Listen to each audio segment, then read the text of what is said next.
Olá, vocês já repararam que às vezes a gente estuda matemática financeira na escola, mas essa matemática financeira que a gente estuda parece que não é muito aplicada à nossa realidade?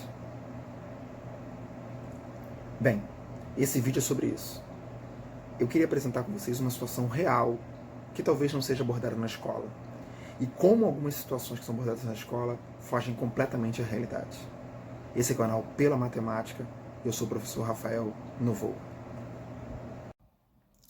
Observem esses exercícios. Todos relacionados à matemática financeira, todos de juros simples. Eu destaquei aí o tempo, o período. 5 meses, 9 meses, 6 meses, 12 meses, 50 dias. Esses períodos são superiores a um mês. E qual o problema disso? Juros simples, normalmente, é aplicado em períodos inferiores a um mês. Ou seja, a gente na escola utiliza comumente problemas com juros simples num período superior a um mês e na prática não tem períodos superiores a um mês. São os famosos juros de mora, né? Aqueles juros de atraso de conta de luz, por exemplo, em que você paga uma taxa e depois juros por dia. Juros com períodos superiores a um mês, normalmente, são juros compostos. E por que isso? Porque os juros compostos são maiores para períodos superiores a um mês, enquanto os juros simples são maiores para períodos inferiores a um mês.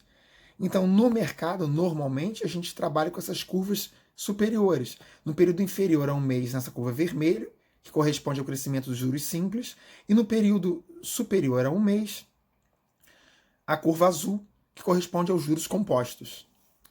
E aí, a primeira sugestão desse vídeo é: utilizem juros simples em períodos inferiores a um mês, em juros de mora. Coloca lá, ao invés de 30 dias, 15 dias, 10 dias, 2 dias, e calcula, ok? Uma outra dica interessante. Observe esse exemplo. Essa aí é um exemplo de uma compra que eu tentei fazer na internet. À vista, 1.688, ou em duas vezes de 886,11 no cartão. Então, no primeiro é o preço à vista, o pagamento é no cartão. No segundo, duas vezes, que dá um total de 1.772,23. A pergunta é: qual é os juros, qual é a taxa de juros cobrada nesse pequeno financiamento em duas vezes? Bem, quem não está habituado pode pensar: peraí, 1.772,11 menos 1.688 dá 84,22. 84,22 é os juros. Juros é o valor em reais que você paga mais. Se você dividir isso por 1.688, você acha 4,98, que é a taxa de juros. Ou seja, está sendo cobrado 4,98 de juros? E a resposta é não. Está errado. Por que está errado? Bem, no parcelamento efetuado, nesse exemplo, o R$ 886,11, ele foi pago à vista. Ele foi pago no vencimento do cartão, sem taxa de juros cobrado. Os juros atua, nesse caso, na segunda parcela. E aí pensem comigo, se você tinha 1.688 e pagou 886,11, resta 801,89. Esse é o saldo devedor.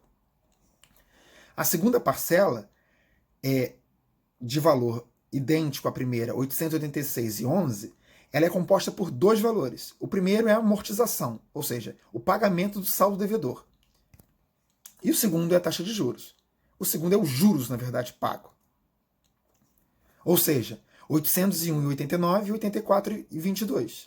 889 de amortização, 84,22 de juros. Logo, o 84,22 é um juros determinado pelo valor que você devia, pelo 889. Então, o modo correto de calcular essa taxa é dividindo ele por 889, o que dá 10,5%. É uma taxa altíssima. Observem que a inflação em 2019 foi de 4,31. E esse valor é muito alto. E aí eu faço uma reflexão. Será que nossos alunos saem da escola sabendo fazer essa conta? Eles sabem calcular qual é essa taxa de juros que está sendo cobrada? A partir daí vem uma reflexão. Até que ponto a matemática financeira está contribuindo na formação de indivíduos críticos, de indivíduos consumidores conscientes.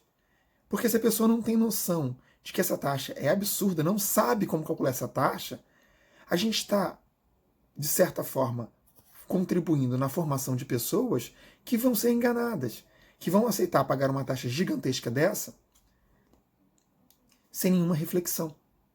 A matemática financeira pode e deve contribuir para a formação de indivíduos críticos. A matemática, de modo geral, pode e deve contribuir para seres pensantes. Espero que vocês tenham gostado dessa reflexão. Muito obrigado. Até uma próxima.